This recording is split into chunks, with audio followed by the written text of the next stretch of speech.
শুক্রবার জলপাইগুড়ি সদর মণ্ডল 1 বিজেপির নেতৃত্ব মনোজ সায়ের উদ্যোগে জলপাইগুড়ির দিন বাজারের বন্ধ করা হলো টোল ট্যাক্স আদায়। দীর্ঘ 14 থেকে 15 বছর ধরে তিনি এই টাকা পৌরসভায় জমা হচ্ছে। অপরদিকে রীতিমতো অভিযান চালিয়ে দিন বাজার থেকে কাঁচা সবজির গাড়ি থেকে টাকা আদায় করাও বন্ধ করে দেন বিজেপির সদর মণ্ডল 1 সভাপতি। এই প্রসঙ্গে মনোজ শাহ তিনি বলেন, দীর্ঘ সময় ধরে আমাদের কাছে অভিযোগ আসছিল এই বিষয়টি নিয়ে। এরপর নতুন সরকার সব টোল আদায় বন্ধ করার নির্দেশ দিয়েছেন, সেই কারণেই দিন বাজার থেকে টোল আদায় বন্ধ করা হলো। এটা তোমার হাতের জন্য দেখা যাচ্ছে না।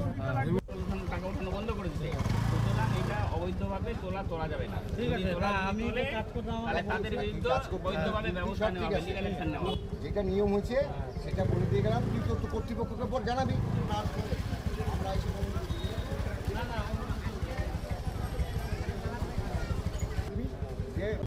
আজকে আমাদের জলপাইগুড়ি দিন বাজারে যে 14-15 বছর ধরে টোল তোলা হতো, সেই টোলটাকে আমরা আজকে ভারতীয় জনতা পার্টির পক্ষ থেকে জলপাইগুড়ি মণ্ডল 1-এর পক্ষ থেকে বন্ধ করাইলাম।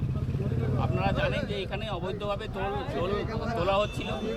এই তোলার টাকা দিয়ে আমি তো মনে করি যে এখানে কোনো পরিষ্কার পরিচ্ছন্ন দিনবাজারে নেই। আপনারা দেখতে পাচ্ছেন যে কীভাবে অপরিচ্ছন্ন অবস্থায় আছে এবং রাস্তাঘাটও খারাপ আছে।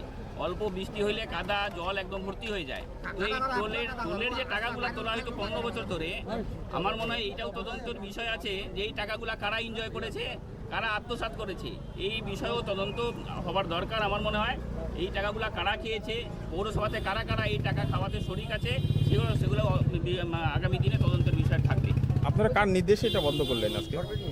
আমরা পাবলিক এখানে কমপ্লেন করেছে, বাজারের থেকে বাজার কমিটির অনেক লোক কমপ্লেন করেছেন যে এখানে টাকাগুলো তোলা হয়, কিন্তু এই টাকাগুলো বাজার কমিটি বা বাজারের যারা ব্যবসায়ী আছে তাদের কোনো কাজে লাগে না, না রাস্তাঘাটের কাজে লাগে, না পরিষ্কার পরিচ্ছন্ন কাজে লাগে।